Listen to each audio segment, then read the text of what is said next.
Audi wants to enter F1 with immediate success in 2026, and now its team has two key leaders who were meant to map out the same path to glory for McLaren. It's taken Sauber CEO Andreas Seidl just 5 months to hire a familiar name from his time at McLaren, with James Key announced as Sauber's new technical director. Key was sacked by McLaren in April as part of a technical restructuring initiated by Seidl's successor Andrea Stella, but his time as a free agent was minimal, and now two pillars of the McLaren revival are rejigging their grand vision to fit a fully fledged Audi works team.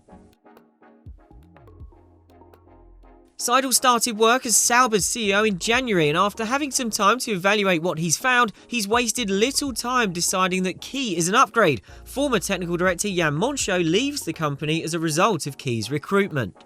The move is no coincidence. Seidl and Key spent 4 seasons together at McLaren, both joining in early 2019, so Seidl knows him well and respects him.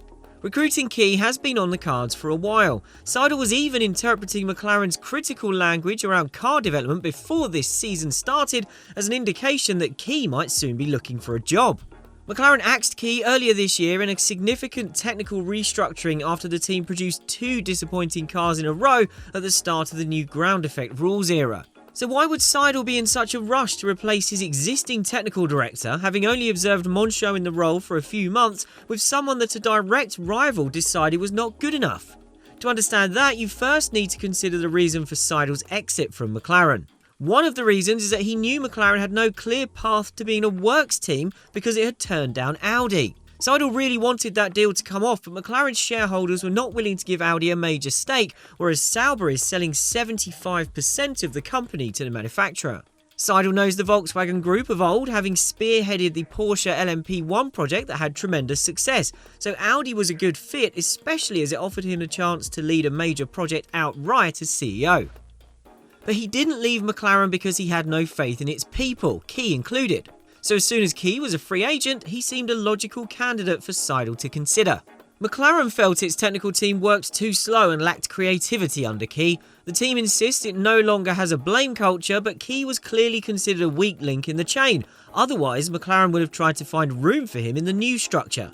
Seidl didn't agree with how McLaren handled that. He always felt that Key had done an excellent job at helping spearhead the cultural change that McLaren desperately needed. And he also felt it was impossible to judge Key on McLaren's technical competence while still waiting for the team's new wind tunnel and simulator to come online. Those big infrastructure projects were a first-order priority after Seidl arrived at McLaren, and while he did not like to use waiting for them as an excuse, Seidl always saw them as a logical reason the team had to be realistic about what it could achieve in the short term.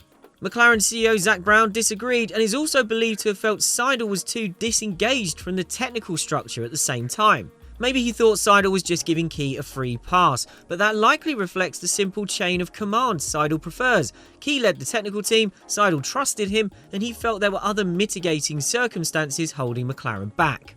Seidl was willing to give Key time and space to make it work for McLaren. Now he intends to do the same again for Audi. If you want to be the one making the calls on who should lead the technical side of an F1 team, then you'll want to get your hands on F1 Manager 2023. F1 Manager puts you in charge of all the key decisions on and off track as you bid to become F1's next legendary team boss. Watch all the action play out through stunning broadcast-like visuals featuring onboard and trackside cameras, plus an all-new visor cam view. The 2023 game is packed with new features, including a brand new race replay mode where you can relive a full race from this season or take on a specific scenario that happened partway through a real Grand Prix. In race, a new system guides players on the balance between risk and reward, while back at the factory, your new sporting director can help develop your pit crew, drivers will follow a directed development focus, and players can scout talent from fully simulated F2 and F3 championships. If you think you've got what it takes to develop a team and make the right calls from the pit wall, pre-order F1 Manager 2023 today to put yourself in pole position. The Audi project has the same ambition as McLaren's rebuild, win races and eventually titles, but it's not exactly the same challenge Seidl and Key had at McLaren. The first question is whether Key can thrive in the Sauber Audi setup. It's possible that he was fatally undermined by lingering McLaren deficits, or maybe he was a leading contributor to them. Key will no longer be part of a big, established technical organisation still in flux, as that's ultimately what McLaren was, given it has undergone yet another restructure this year. The Audi project is one that is still in a relatively early phase, and right now Sauber's all about expansion, more so than McLaren ever was in Key's tenure. It's a challenge to integrate into the Sauber environment, then help manage its growth from understaffed underdog to big-time works team, but it's also a big opportunity. Key can help control the way Sauber grows, and he does not have to wait for nice new facilities to come online like he did at McLaren, as Sauber has plenty of those already, including an excellent wind tunnel. But it's still investing and in need of improvement. This is a very different Sauber team to the one Key left 11 years ago. Back then it was struggling through the underfunded post-BMW years, and those budgetary constraints actually played a part in Key's decision to leave. The takeover by Swedish billionaire Finn Rausing in mid-2016 was the start of things changing. During the first 8 years of the hybrid engine era that started in 2014, Sauber never finished higher than 8th in the Constructors' Championship. But the introduction of the ground effect regulations in 2022 was the ideal reset that stopped Sauber having to play such a big game of catch-up. The 2022 Alfa Romeo C42 started the season impressively well. It was the only car that was initially on the minimum weight limit and was often in the top 10. Spearheaded by ex-Mercedes driver Valtteri Bottas, Alfa Romeo scored points in 7 of the first 9 races. The trouble was it failed to sustain that form. Alfa Romeo's development wasn't good enough, and it needed to improve its production capability given new parts arrived too late in the season. That production speed has improved this year, but there were other problems. In 2022, there was a feeling that development was constrained by some fundamental architectural limitations, which were opened up with the 2023 car through a comprehensively reworked rear end. The priority was to improve the performance in high-speed corners, and the car has worked reasonably well. It just doesn't quite have the downforce it needs to be a consistent points threat. So Key is joining a team that's in the thick of the midfield group, capable of points on a well-executed weekend, but also at risk of struggling at the back on a bad one. There's plenty changing behind the scenes to address that. Sauber's bolstering several areas, notably building its own gearbox casing as of the start of next year, which allows it to control its own rear suspension geometry, but more importantly is far more cost-effective under the cost cap. From 2026 as Audi, Sauber will produce its own gearbox in-house. How it gears up to do that depends on the final form of the regulations, although investing in gearbox dyno facilities is an option currently being considered. The team has grown dramatically over recent years and required a series of restructures and investment in facilities to get it up to scratch. But as Sauber Group Managing Director Alessandro Bravi told the Race's Ed Straw recently in Spain, the gap between Sauber and the top teams is still large. The investment from Audi is helping, however the rate of improvement is limited by the capital expenditure permitted under the cost cap, so it's still very much a work in progress. At the moment, it's hard to see Audi and Sauber as one unified project because they are being kept slightly separate while Sauber sees out its Alfa Romeo title partnership this year and then spends 2 more seasons still as a Ferrari engine customer. That has at least allowed Audi to focus primarily on its first ever F1 engine program, as that is something the manufacturer is almost building from scratch while Seidl starts whipping the Sauber side into shape.